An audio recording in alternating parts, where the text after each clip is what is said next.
குழு சேரவும். நிஃப்டி 50 புதன்கிழமை செப்டம்பர் 24 2025 க்கான எனது வர்த்தக உத்தி. நான் வாங்குவேன். நீண்ட உத்தி 24,200 புள்ளிகளுக்கு மேல் வாங்கவும்.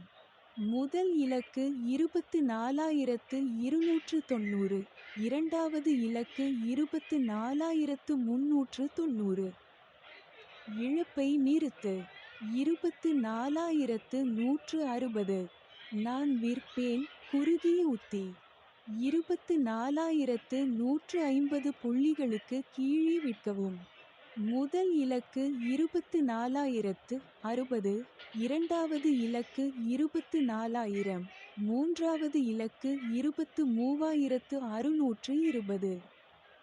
இழப்பை நிறுத்து. 24,200. மறுப்பு. மேலே உள்ள தகவல் வாங்க அல்லது விற்க பரிந்துரை அல்ல. பங்குச் சந்தையில் எந்த நிலையையும் எடுப்பதற்கு முன் உங்கள் நிதி ஆலோசகரின் ஆலோசனையை பெறவும். சேனலை சப்ஸ்கிரைப் செய்யவும். வீடியோவை போல. நன்றி.